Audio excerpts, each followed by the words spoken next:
How's everybody's morning doing? Is everybody awake yet? Come on, man. I need a little bit more than that because I'm going to get started and I want to be energetic and I want to be live. Is everybody ready to learn something today? Perfect. Thank you. That's what I want to hear. My name is Wasim Berry. I know this is my third time presenting here, but I'm going to go ahead and give you a little bit of background on me. We're going to do a sales 101 class today. And I want to tailor it because I've been a loan officer for a long time, but I've also been in sales pretty much all my life. So we're going to get down to the nitty gritty, and I'm going to break it down to you like I would break it down to a 5-year-old. So I'm going to try and keep this as simple as possible. If I don't hesitate to stop me and say, hey, break it down again, okay? So we're going to go through it. But first and foremost, I'd like to start off by saying something encouraging every single day, because what happened today? We all woke up today, right? So I want to give a hand of applause for that. Sometimes we don't take the little things into consideration. Sometimes when we wake up in the morning, we're in a bad mood.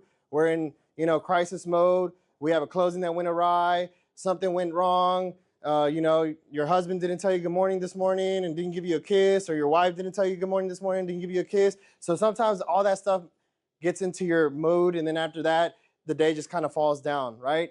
But what I always like to say is, man, if you have a great attitude and a positive attitude of where you want to be in life, and you take that every day to the office, I guarantee you this, your day will be better and better, because nothing can stop your attitude, right?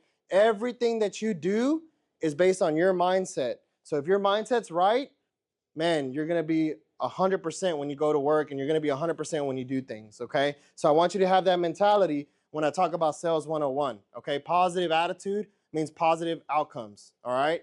So we'll get started. A little bit about me. I'm the owner of Jetmo, but I've been in sales since I was 16 years old. My first job was at a car wash as a sales advisor. I used to sell packages to people that were wanting to like get buff and waxes and stuff like that and things of that nature. When I was 16, in 1 year, I held the record for the most sales done in that car wash. They actually gave me an award. Further along in my career, I went into oil and gas. I was an investment consultant, which is a fancy word for salesman, okay? All I did was take doctors, lawyers, people's money that were investing in real estate at the time and the market. Well, what happened in 2008? The market crashed. So what did they do? They wanted to get rich quick. They wanted to invest in oil and gas. I basically put them in investments in oil and gas, okay? So with that being said, I did that for a long time. And then the market crashed in 2014, where I got out of it completely. And a good friend of mine brought me into mortgages, and I've been in mortgages ever since. I'm a top producer at my old company, and I was rated, I believe, at Triumph. I was like number 3 in the company overall. Okay, and I held that title for a long time. So it was a really good thing. I won Rookie of the Year awards. I won an award every single year throughout my career up until I started my own company. And then after that, I don't give myself awards anymore. So we'll go from there. Huh? No, that was my boss. All right, let's get started. So today's agenda, we're going to be covering a little bit about what we're going to be talking about is understanding your market, okay? How to build client relationships, all right? Effective communication techniques, okay? The art of prospecting, how to prospect, right? A lot of people will say, hey, well, I have all those things, but how do I prospect? How do I go out? How do I get business? What do I need to do? You know what I mean? Recognizing buying signals, okay? How do your clients are going to react when you come to buying signals? What are you looking for? What is their mindset? How do you know their mindset? Okay, things of that nature. Mastering negotiations, okay? Closing the deal and how to ask for the close. A lot of people say, hey, you know what? I have all these prospects, but I'm not getting anything closed. Why? Well, are you asking for it? Okay. Leveraging technology for sales success, meaning, are we still doing the old school paper pen thing, or are we actually using the technology that's been given to you? Follow-up techniques for prospects, and then post-sale management system. So what do you do after you close the deal? Do you just forget about them, or do you keep up with them? Do you call them on their anniversary? Do you call them on their birthdays? What do you do? Okay, and then we'll conclude with the question and answer. Does that sound fair? All right, perfect. Take notes, guys. All right, so understanding your market. What do I mean by this? Where do you sell property? Where do you buy property? Do you know what your market looks like? Are you researching your market on a day-to-day basis or on a month-to-month basis, on a year-to-year basis? What do I mean by that? How many of you know a fact about your market right now in the Houston area? Does anybody know any fact about their market? What's the trend? What's going on? Anything? In what area? In the Houston area. Okay, what else? That's a good one. What else? It's been a trend for the last 3 years. No. What happened to Edo? What used to be Edo 5 years ago? It's gentrifying. This is what I mean by research your local area estate trends. What I mean by that is where are properties gentrifying? If you talk to a client today and they said, hey, I want to live in town, but I don't want to live in a harsh community. Do you know your market enough to say, hey, well, have you looked at this little pocket? Because in this little pocket, the prices are still great, but it's gentrifying. There are more townhomes coming up. This could be a perfect area for you. That's what I mean by researching your local real estate trends. Also, what trend is going on right now with, with our community, the Hispanic community? Do you know what's going on? Yeah, with the Hispanic community, now that the laws have changed. Does anybody know what's going on right now? The laws about immigration reform. Do you know what's going on with the local trend now with real estate? You're going to be selling a lot of those houses because a lot of those people are not getting their amnesty renewed. So what's going to happen? People are going to start panicking, and what's going to happen? Those people are going to start selling their homes because they want the cash, and they don't want to get deported, unfortunately, and they don't want to risk. They rather have that money in their hand. So you're going to see a lot of those come on the market. So that's what I mean by doing your research. That's what I mean. You have to. I'm not saying you have to be a Fox News or you have to be CNN. You don't have to pick one, but you should do every single morning. You should realize what your market is doing. Where is the gentrification coming from? What are people doing? How are people thinking in the real estate industry? Is it a buyer's market? Is it a seller's market? If you don't know these things, how are you going to be different from the person next to you? Okay? Knowing the average price of homes in the area and what the inventories are looking like. If you get a client today that's looking in the Heights and they want to buy a $250,000 house, are you just going to waste your time and start looking for homes in the Heights for $250,000? No, because the average price in the Heights is what? $450,000 to $500,000. Okay? So knowing what your inventory levels look like in that market of where your client is looking, that is a big thing. Also, you have to know exactly where you want to do your business. A lot of realtors say, I do all Houston. Well, Houston's huge, right? I know that y'all want to deal, and I know that everybody wants, like, my wife does the same thing. She's like, oh, I'll show them in Katy. I don't care. Okay. But I see very, very that when she looks at a specific community because she knows that area, she sells a lot better in those communities. Yeah, she can sell the home anywhere, but she does better in those communities because she knows that community. So pick a community. It's very simple, and learn about it. Learn the school districts. Learn everything about that community. Be a part of that community. Okay, and we'll talk about that a little bit more later. But that's what I mean by understanding your market. What are you doing as a person to visualize how you want to do business, and what are you doing to make yourself different? If you research the market and you understand what the real estate trends are doing, just like I gave you that trend right now you can prospect and say, hey, I know you can run an ad and say, if you're scared and you need money out of your house right now and you need to sell quickly, I'm your agent. Whatever. Well, no, I mean, I'm just saying, like, you have to tailor it. I'm not saying to tailor it like that. What I'm saying is pick your words, right? And we'll talk about that too as well. We'll talk about communication. But what I'm saying is that's a strategy now that you have, because that is what's going to happen in the market. They are already projecting that a lot of Hispanics, unfortunately, are going to start losing their homes. Okay? and they're not going to want to foreclose on their homes because they're going to want to sell it quick. Okay, and that's an unfortunate news in this community, but we have to face reality. I'm not saying that we should take advantage of what's of those situations, but it is a situation. If you're not going to make the money, somebody else will. Okay, so that's what I'm saying. And then also stay informed about new developments and changes in your area. For example, Edo, that's a big development. Hardy Yards is another big development that's going on right now. Does anybody know what Hardy Yards is? No?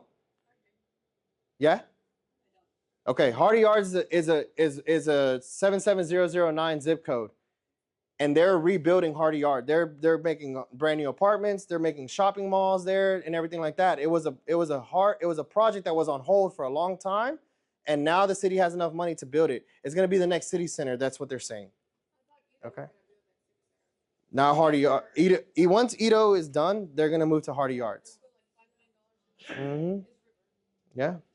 So think about that. That's a little gem that a lot of people don't know about. That developers are going to go into. Right now, it's not ready yet. It hasn't been ready. How do I research it? There's 3 ways you can research You can subscribe to Real Estate Insiders. Real Estate Insider is a good way to do it. And you can Google Real Estate Insiders, and you can say Houston area, and all those things will populate. You can subscribe and pay a subscription to all the market news. Real Estate Insiders. Okay? The other thing that you can do is drive. Get in your car and drive. And look at your neighborhoods. Look and see what's going on. Do you see a lot of new construction? Yeah, but you just mentioned that after they're done with this area, they're going to go to this particular area. City planning. City planning council. Go to Houston City Planning, and you can see what the new approved permittings are done. That's how you can do that. Okay? Because do you know that Houston doesn't have zoning? That's why you see buildings next to home neighborhoods and stuff like that. That's why, because Houston doesn't have a zoning committee. So anything that gets posted is public information, and it can be, and that's what it is. Okay? Get on a board. You can also get on a board, like a city board. They have boards for real estate all the time. The city does. And that's another way you can kind of do that. All right. The next thing we're going to talk about is building strong client relationships. Okay? Are you listening to your client? Do you understand their client's concerns? I know a lot of people get excited. They want to go look at a house. They look at price points. They look at 6% on 350, but then they're showing their clients all these homes, and they're not listening to what their client is saying. Are you looking at what they're looking? Are you looking at their body language when they go into the house and they look at the wall and they're like, oh my God, are you listening? Are you an active listener? Sometimes listening is not hearing, but sometimes listening is seeing what your clients are doing. Are they walking around like this? Maybe they don't like you.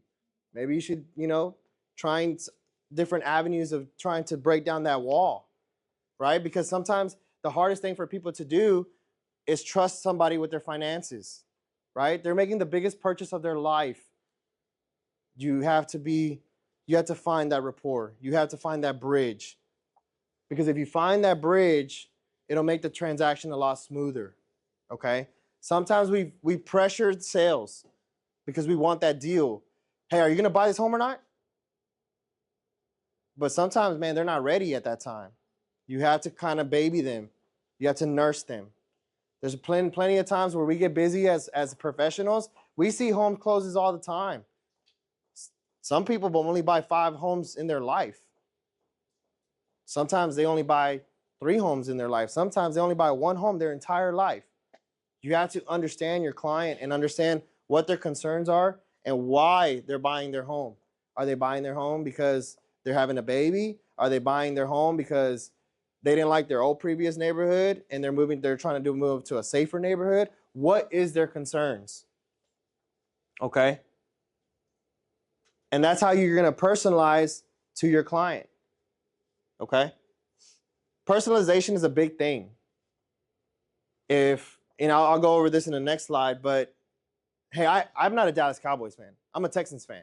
But if someone starts talking about the Dallas Cowboys, man, I'm gonna shut up and let them talk about the Dallas Cowboys until they're blue in the face, because I'm trying to personalize with them. I'm trying to build something with them. If they have kids, I talk about my 5-year-old to them. Hey, how old is your kid? Oh my God, I have a 5-year-old just like that, man. He's, so you have to build that connection.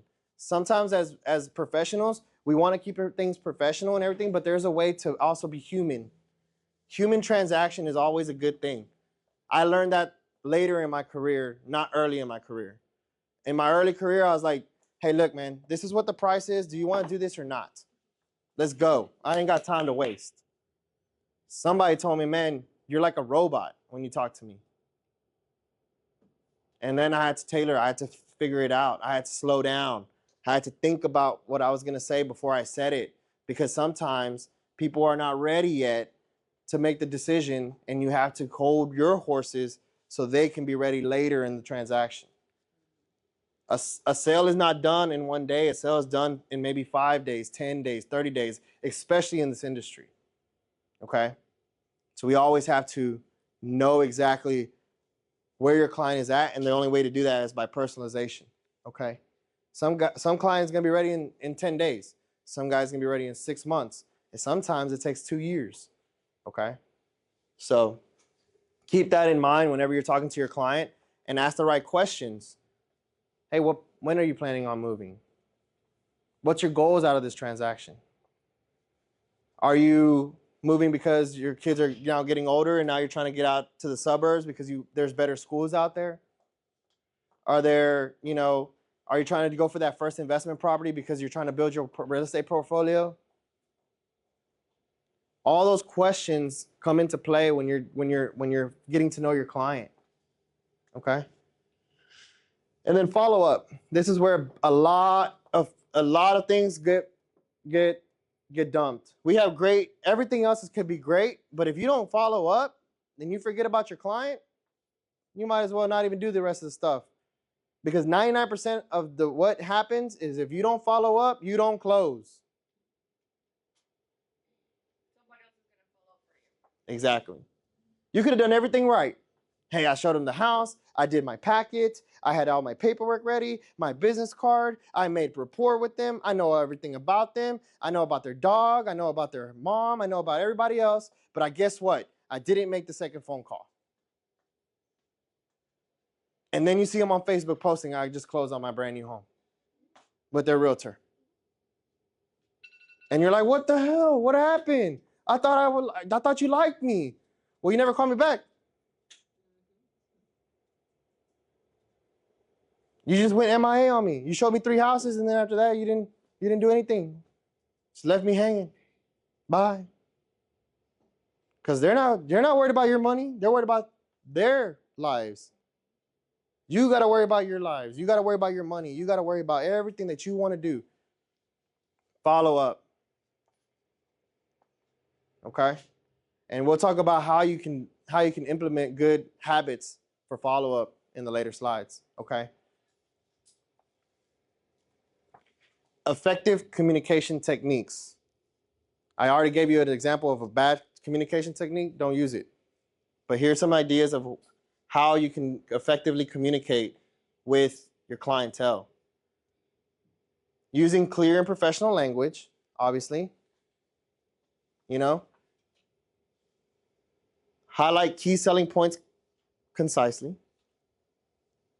And what I mean by highlighting key selling points, if you're talking to someone that's selling their home, you effectively engage with the client on what your selling points are for their home. But not only that, but you also put into that what you can do for your client. You're in the service industry.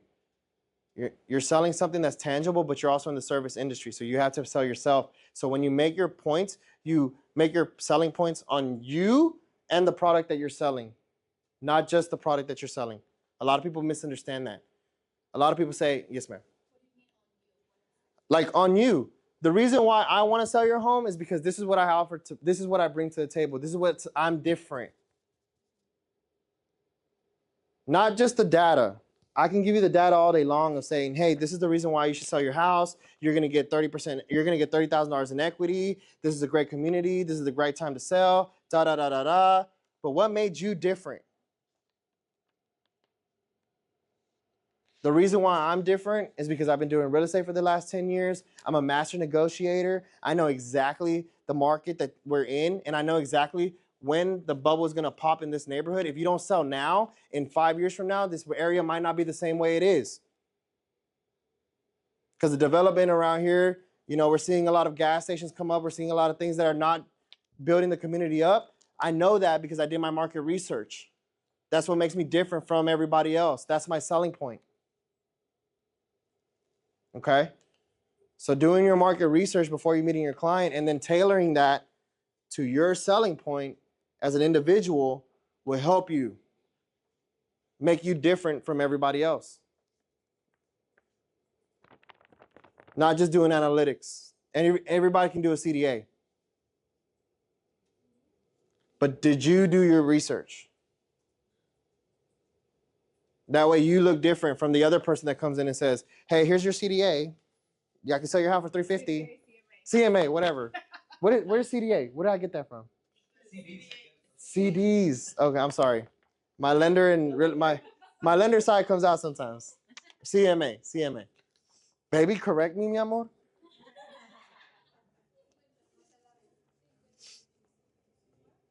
All right.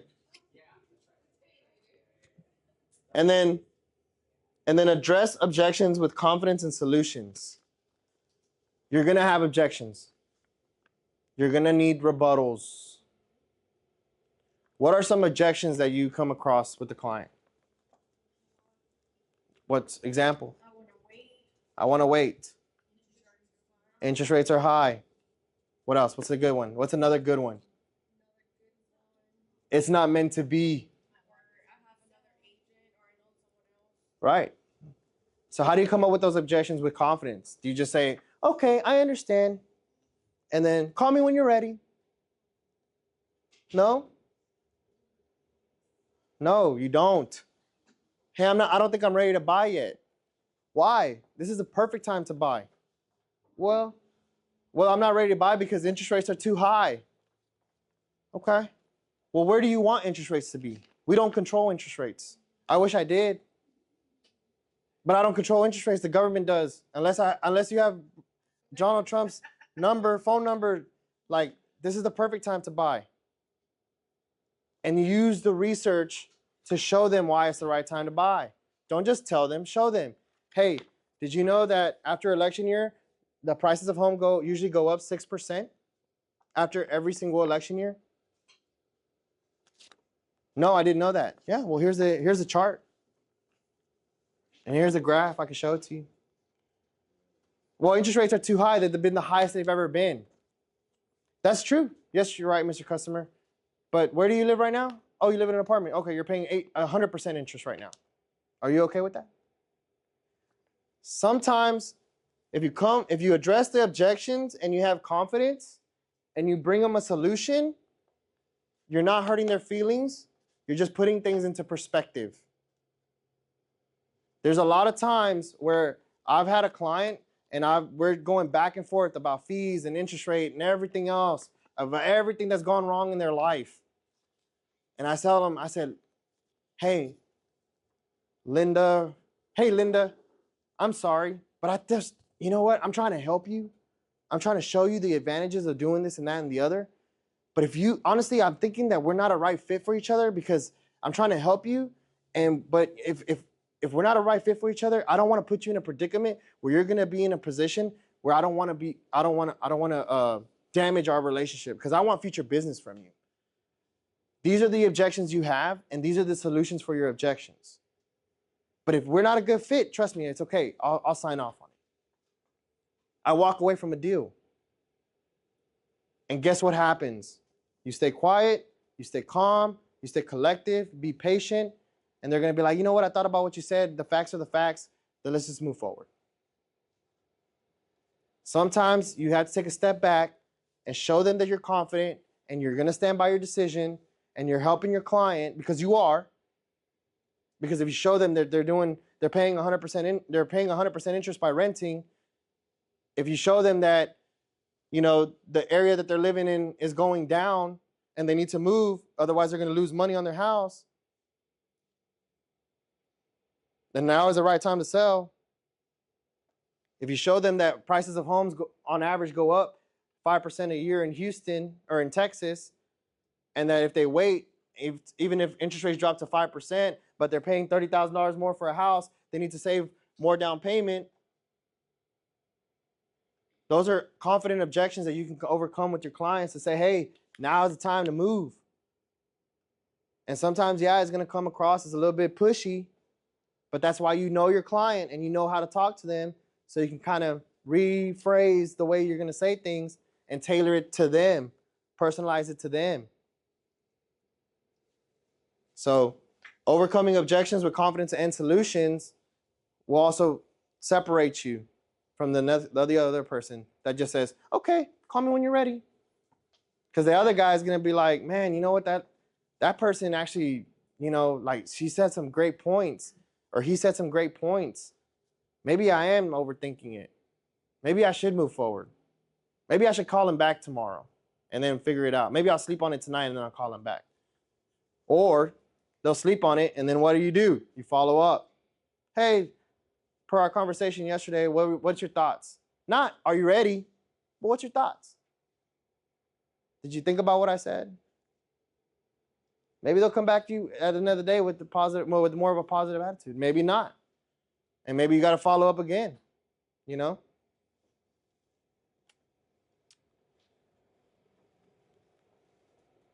So the next thing we're going to talk about is the art of prospecting. How do we prospect?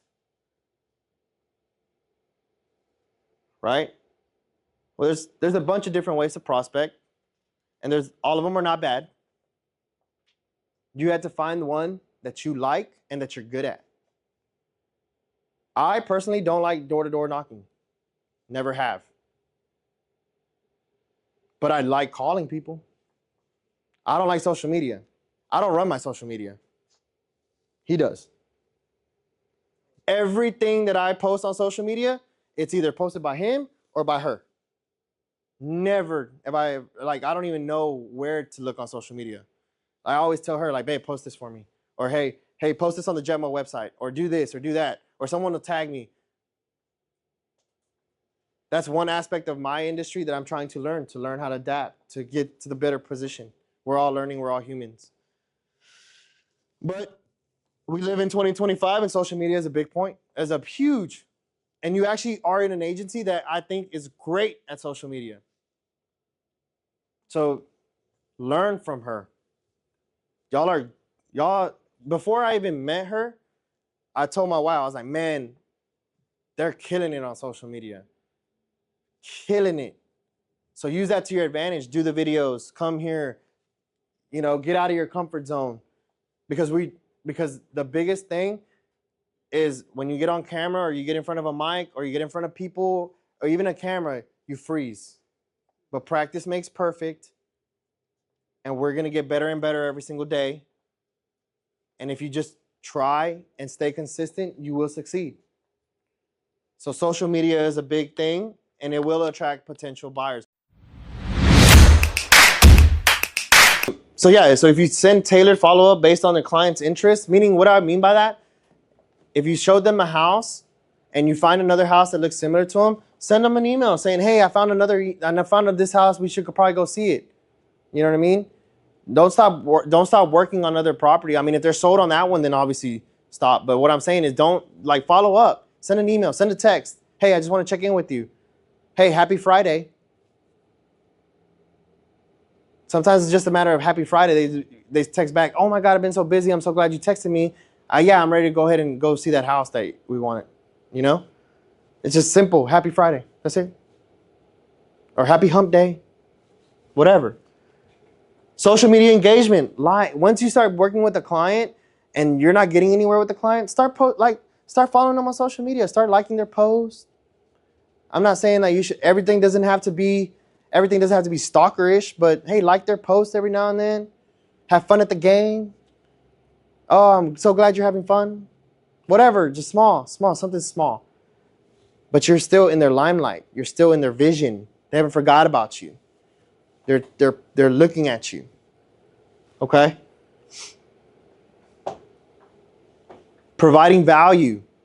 Hey, remember, you're not ready to buy right now, but you may be buying in 6 months. Well, I'm not going to talk to you. I'm not going to stop talking to you for 6 months. I'm going to send you a weekly update of what the market's doing. I'm still going to send you houses.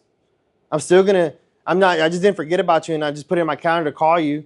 Because what happens if life changes? What if they hit the lottery and now they're ready to go buy that $1 million house? Well, they hit it 3 months before they were ready, before you told them to call them.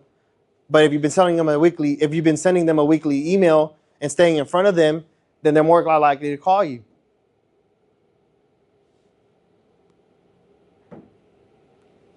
Hosting events in your community, inviting your prospects to those events. Hey, I'm hosting an event, a first-time homebuyers class. I got with my lender. He's going to do a presentation on some of the grants programs that they're coming out with. You should come.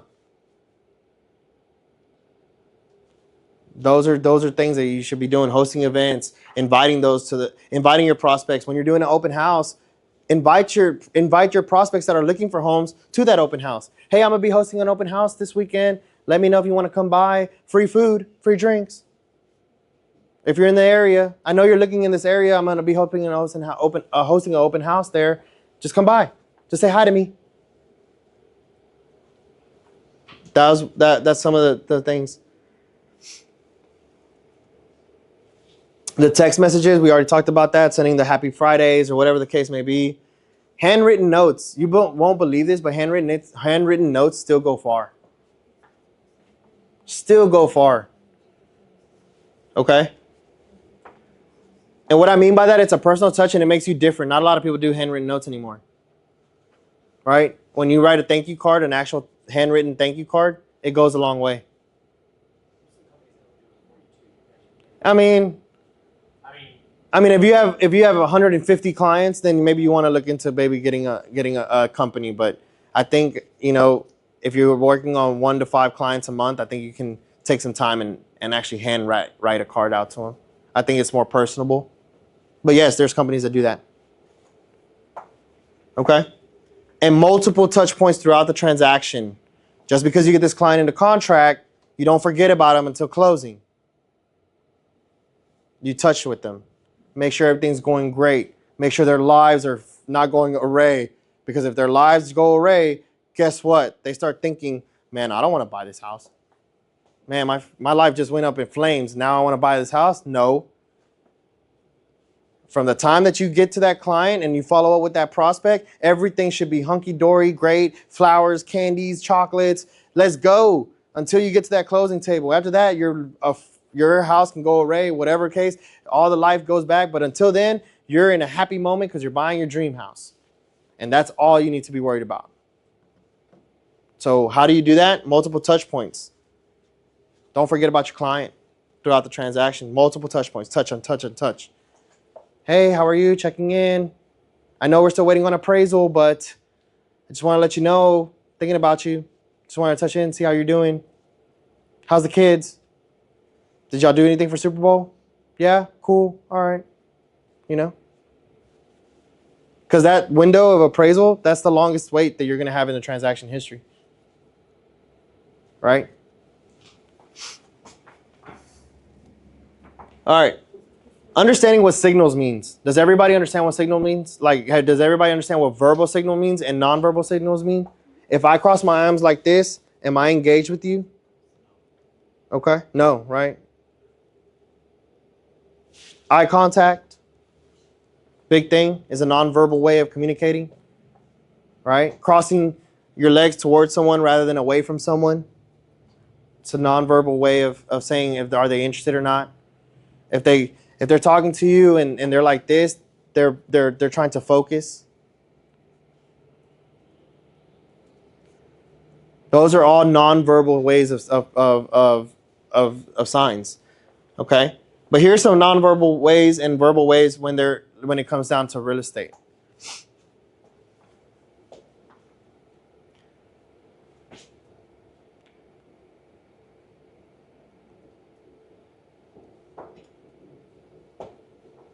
My favorite one is the one that they start saying, "Hey, what happens if we need to sell our home first?" Boom. That's a big one. That's right there. They're ready.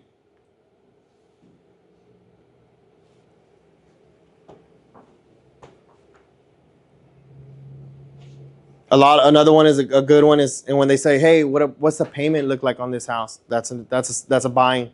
That's a sign.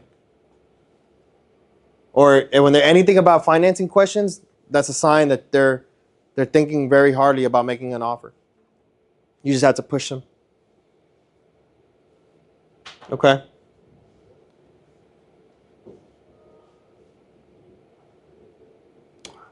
Another one is when they start planning on being like, they start saying, "Oh, honey, we could put this here," or "Oh, we could tear down this wall." That's a sign. Nonverbal signs is when they start taking videos of the house because they want to show their family members, right? Or they FaceTime somebody and they're like, "Oh, mira," or look at this house. That's a sign. Checking their cell service, believe it or not, is a sign. If they're starting to be like, "Man, I don't get signal in here," it's a bad sign. Maybe you should move on to the next house. Okay. If they start talking about making an offer, they're not telling you that they're ready to make an offer, but they start talking about it amongst themselves. Like, "Hey, I don't know, like, what do you think? Like, what do you think? Should we make an offer on this one?" That's a sign. That's a subconscious sign that they're waiting for the next step. So just be aware of those signs. Okay?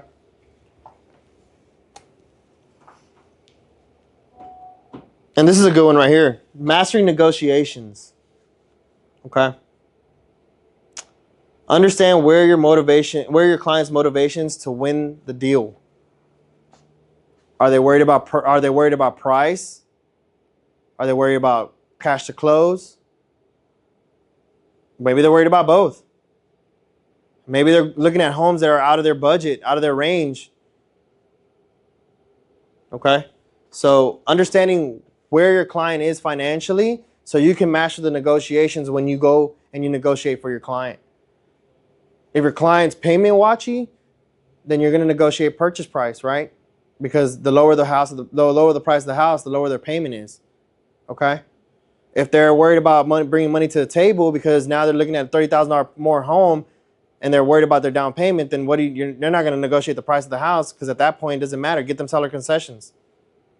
Because a $30,000 difference on a 3% down payment is nothing. Maybe an extra $2,000, but if you can get them $20,000 in closing costs or $10,000 in closing costs, that makes a big difference when they bring cash to close. Does that make sense? So understanding what motivates your clients will make you a better negotiator at the time when you're doing it for your listing, when you're talking to the listing agent. Be patient and keep emotions in check. I had to learn this one. This one was tough for me. She'll tell you. After the second house, she takes me to go look at houses. After the second house, I'm like this. "Oh, I want to go see this one." Fuck my life. Swear to God. Like, pick a fucking house already, man. I've shown you 6 houses all day. You know? Like, I'm a lender. I'm not a real estate agent. That's why I tell her all the time. I'm a lender. I'm not a real estate agent. But they want to know numbers. Okay, well, let's go. You know? Texans game's on. My kids are at home watching the game. I'm over here with you. I love you, but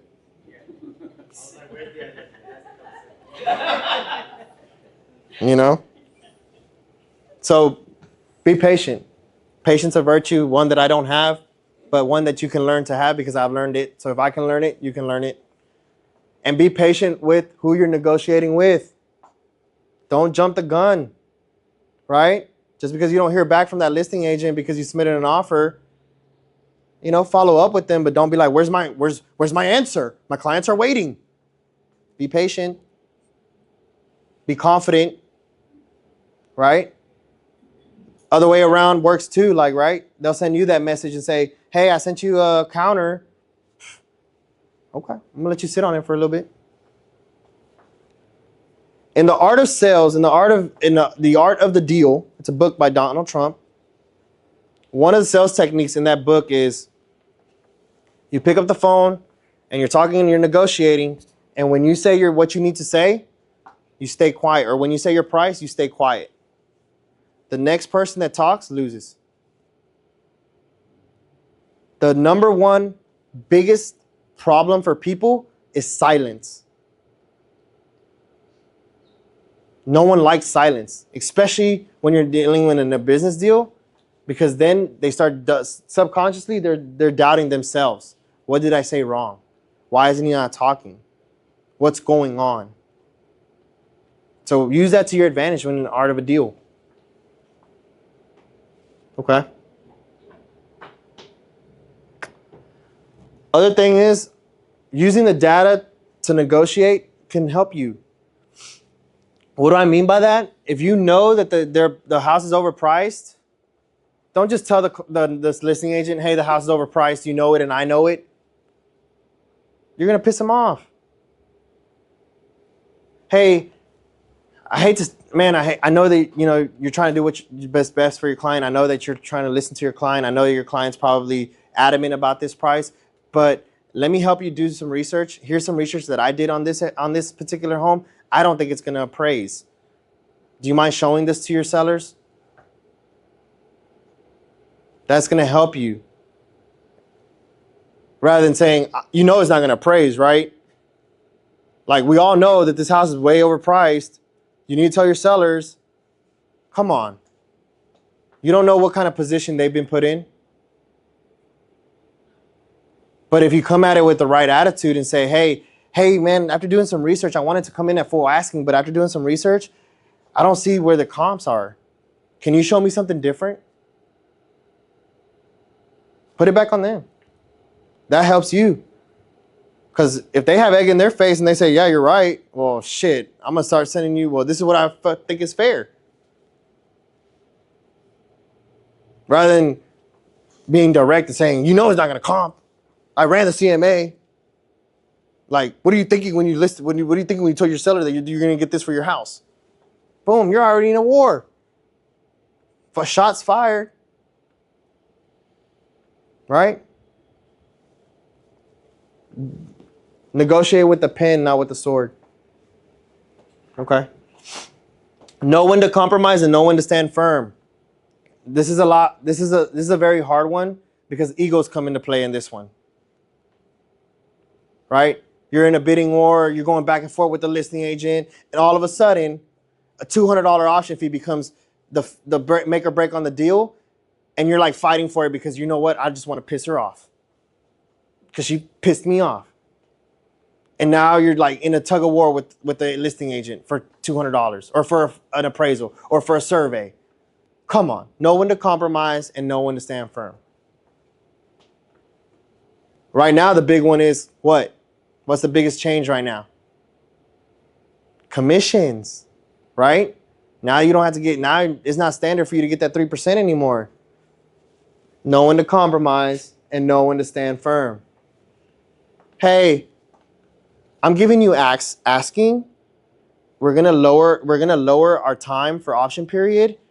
I deserve my 3%, and I'm standing firm on that. I have a client ready to go. Let me know if you're willing to do it. Stand firm. Or learn when to compromise. Like, hey, you know what? In what situations you will do that? What? What you just mentioned right now. That you're just going to lower the option period days? No, that's an example. But I have seen this happen.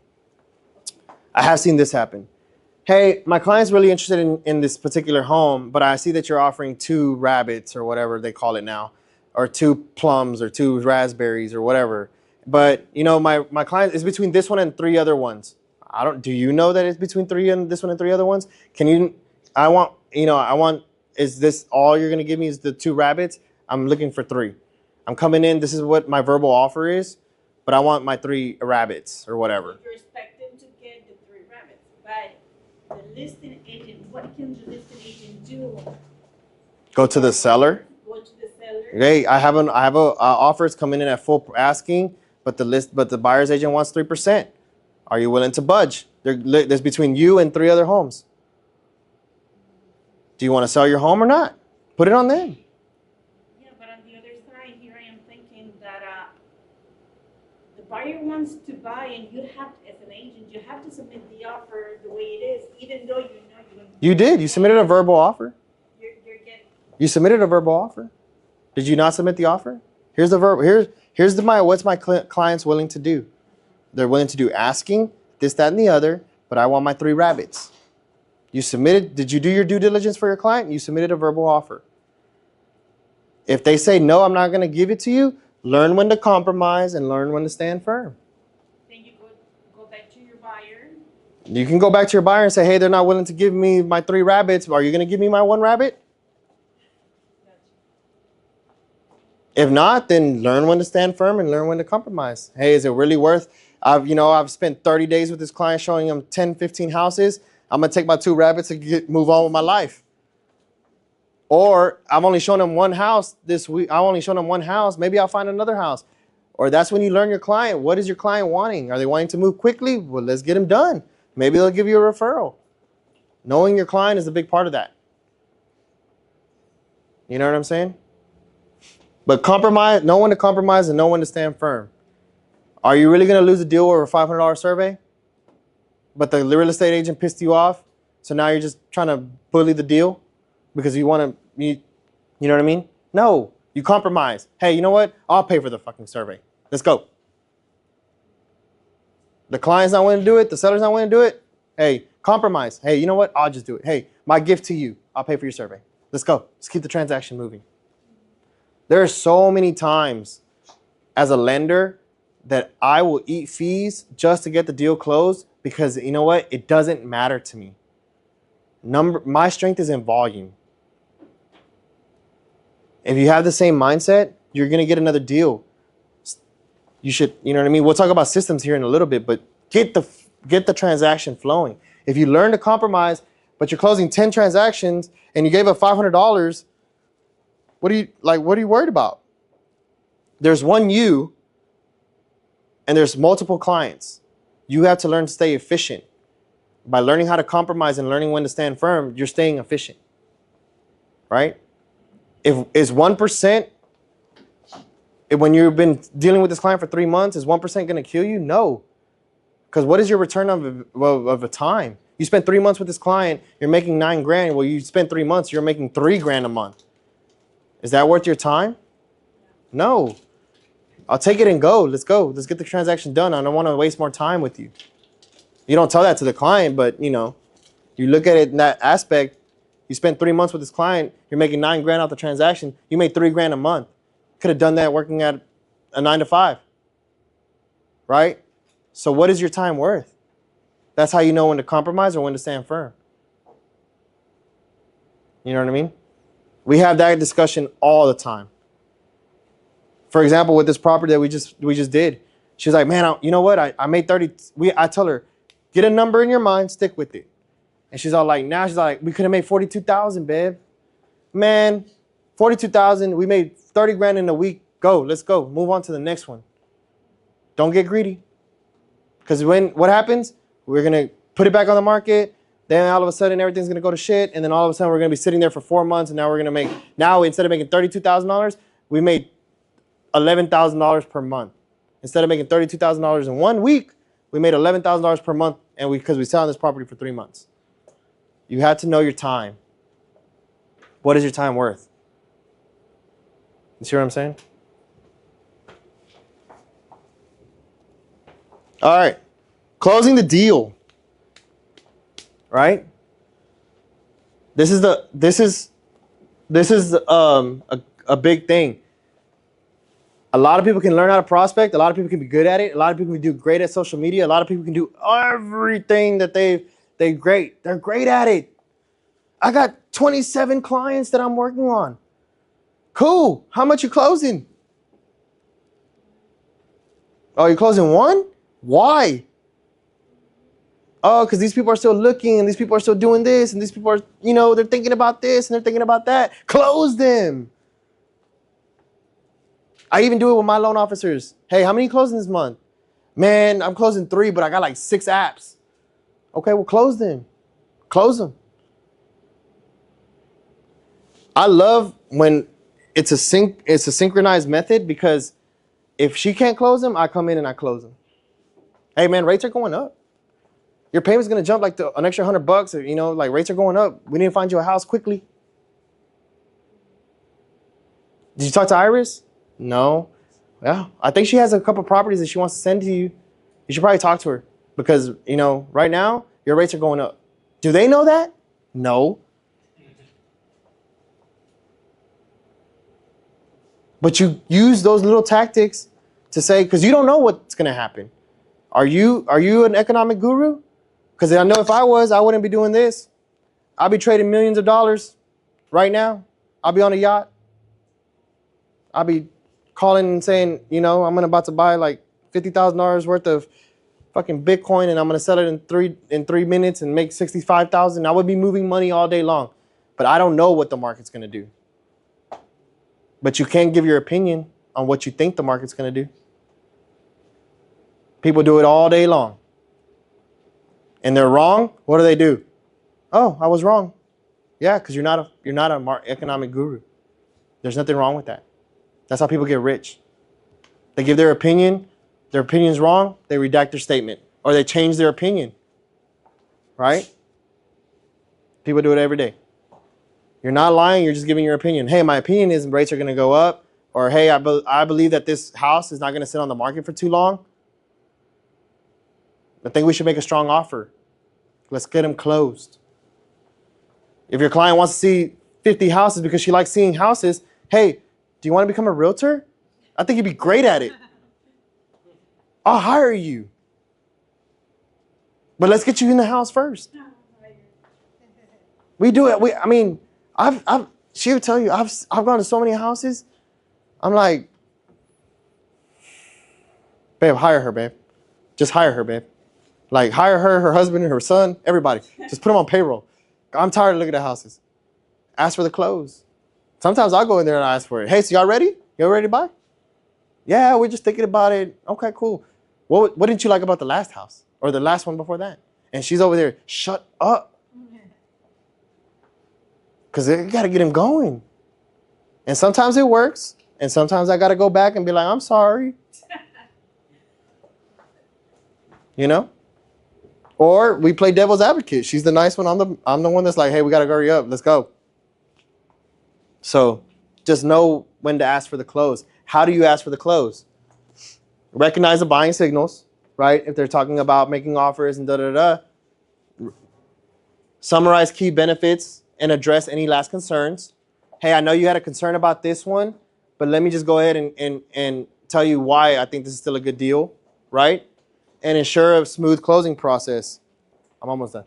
Ensure a smooth closing process. Reiterate that you're here to make their lives easier. The hardest part about closing is the change. People don't like change. Especially when it comes to a big purchase, they get buyer's remorse. But if you ensure them that you're here for them and that you're going to make this process smooth and seamless, they're more likely to listen to you. Because if you've been doing everything that you've been doing and building rapport and holding their hand and talking about their kids to them and da-da-da-da-da, they feel comfortable with you, and then you ensure them that you're going to put it in a nice, pretty package and give it to them on a silver platter, they're more likely to say, yes, let's do it. Okay? And here are ways to ask for the close. There's different ways to ask for a close. There's a soft way, right? Hey, since this is like, the 5th house that you've seen, and now all of a sudden it checks all your boxes, should we move forward? Not could we, should we? Could we is, no, let me think about it. Should we, meaning should, let's go. Never say, you know, a lot of the times this one becomes a little bit kind of weird because it still gives them a way to get out of it. Like, hey, should we put in an offer? But it's more of a soft close method, okay? Depending on how your client is reacting to you, and if she's closed off, a soft way to close them to just to ask for it, okay? This is an alternative. This is a choice close. What I mean by choice close, you give them the option, but you narrow it down, right? Hey, would you prefer to submit an offer today or tomorrow? You didn't say, should we submit an offer? You're saying, do you want to submit it today or tomorrow? It's like, you know what I mean? Like I asked my 5-year-old, if I ask my 5-year-old what he wants to eat, it's like, maybe pizza, maybe chicken nuggets, fries, ice cream, candy. I have like 7 different ways. But if I tell him, hey, do you want McDonald's or do you want Burger King? He has a choice. He's going to pick one of the two. Do you want to submit it today or do you want to submit it tomorrow? If they say they want to submit it tomorrow, bing, bing, bing, bing, bing, they're not sold. Now you got to work your way around. You got to reclose them. Why tomorrow? Okay. Yeah, no worries. We'll do whatever you want to do, but, hopefully that the house is still available tomorrow or whatever. You know what I mean? Depending on what your client's feeling. You got to feel your client out. Urgency close. This is a good one. I like this one a lot. Homes in this area are selling so quickly. Do you want to secure this one before it's gone? I like using this one, especially when they've already lost one. Right? They already lost a deal because of whatever. Oh, man, that one came out. That one, it already sold. Use the urgency close. Hey, I don't want that to happen to you last time. Let's go ahead and make an offer on this one before it's gone. And then direct close. This is the one I use. Are you ready to make an offer? Let's go. Vámonos. Apúrale. Are you ready? Let's go. Right? Interest rates are going up. Let's go. But obviously, you have to read your client. Sometimes your client's not ready, and sometimes they're not giving you the right signals. So you don't ask for the close. Because if you ask for the close, you might scare them. So knowing when to ask for the close is the best way for you to do it. And this is some of the ways you can ask for the close. Okay? All right. Systems. This is a hard one for realtors. This is a very, very difficult one for realtors.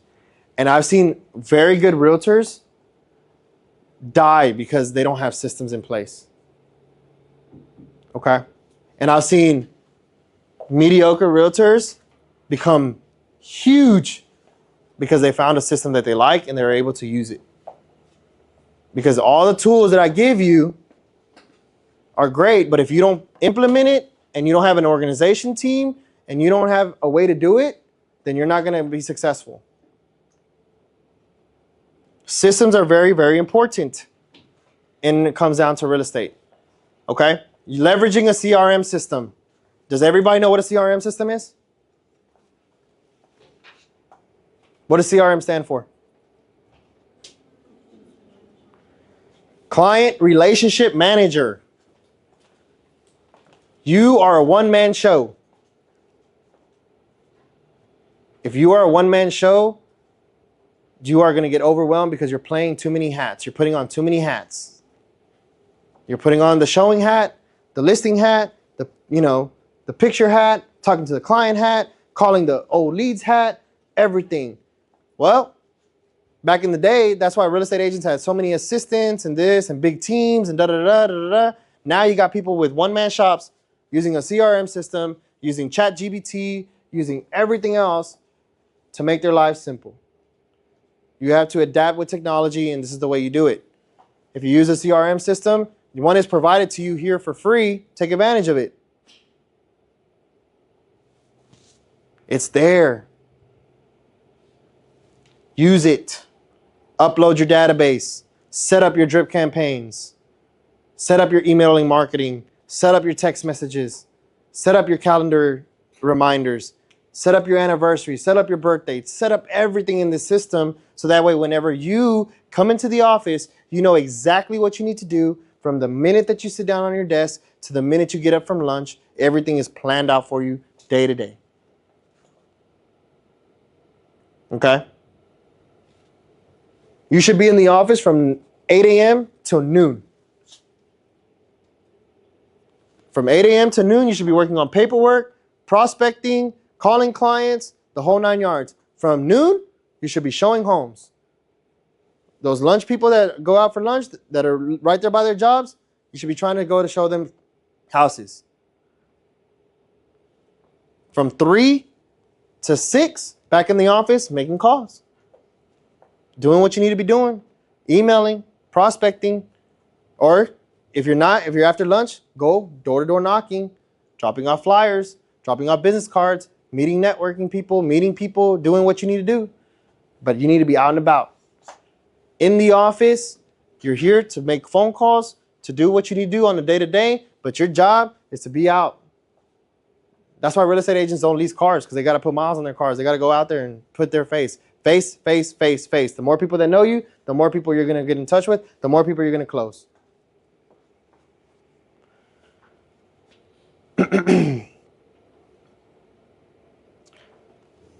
The virtual tour things, that's a new thing that came out, virtual tours, that was big during COVID.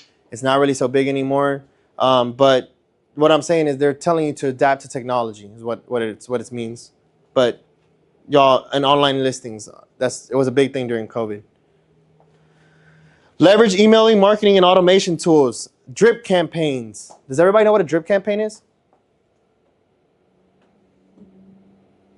Yes? No? What a drip campaign is, if you have a sequence of emails that you set up one time and the CRM system will send it out to you on a day-to-day basis or a week-to-week basis or a month-to-month basis or something. You don't have to do it. You set it up and it does it for you. The best way to do that, ChatGPT. You go in there and you type in, make me an email drip campaign for real estate agents focusing on prospecting clients and da-da-da-da. It will detail it out for you. Day 1, day 2, day 3, day 4, day 5, day 6, all the way, however many days you want it. Okay? Drip campaigns is a way to stay in front of your clients. You load up your database into your CRM. You add your drip campaigns. You schedule them. You tell the CRM, hey, I want this particular list of clients to receive the CRM for how many days, whatever. And now you have time to go out there and go do what you got to do. It saved up time, space, energy. And then this is a big one.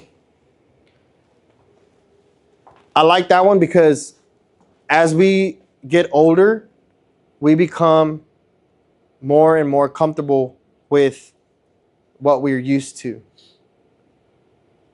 And sometimes there's better things out there tech-wise, and you just have to get out of your comfort zone and switch. For me, it was a big deal because when I started my company, I was so used to using this one particular software, and it made me second guess if I wanted to start my company or not, because I had to use another software, and it was such a big learning curve for me that I got scared, and I was like, man, I don't want to do this anymore. Maybe I should go back. But that software has changed my business 110%. And I'm glad I stuck with it, because I wouldn't be here today if I wanted to go back at the time, because I was so frustrated with learning a system and learning the changes and implementing the changes. If I wanted to quit right then and there and say, man, I don't know what the hell I'm doing. I'm never gonna learn this shit. I should just go back to what I was doing. Because I was closing deals, I was making money, but I did. I stayed with it. I learned the system. I learned the technology. I evolved, and therefore now I love the system, and everybody loves the system that works for me. Okay? All right, last one. I think I'm gonna finish it off here. Post-relationship management. What happens after you close the deal? What happens? What's the next step? Here are some ways you can keep in front of your previous clients. You send thank you notes and check in periodically. Happy anniversary. A year ago today, we closed on your dream home. How is everything working out? How are you loving your house? What's going on with your family? Oh, you're having another kid. Congratulations. Is it time for an upgrade? Oh, I'm sorry to hear that. Your house got flooded? Oh my God. You know how Houston is. It's crazy. Are you ready to sell? Let's get you out of this one and put you in another home. This time we'll focus on not getting in a flood zone. Oh, I'm sorry you're going through a divorce. Who's keeping the house? So that way you know who to call next. Right? At closings, how many people ask for referrals?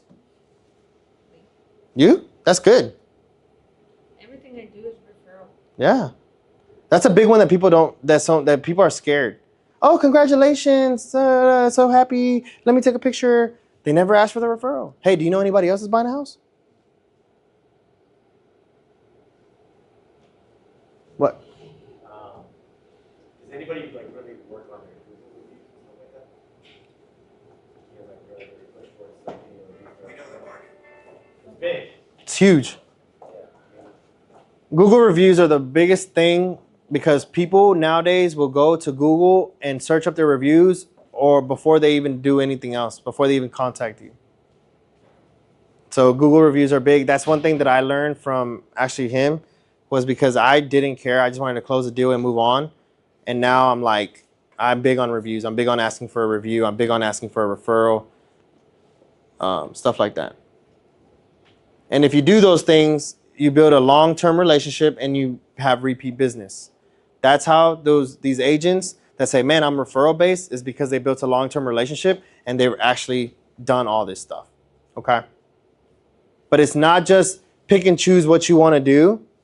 You have to do everything consistently, so that way you can be successful.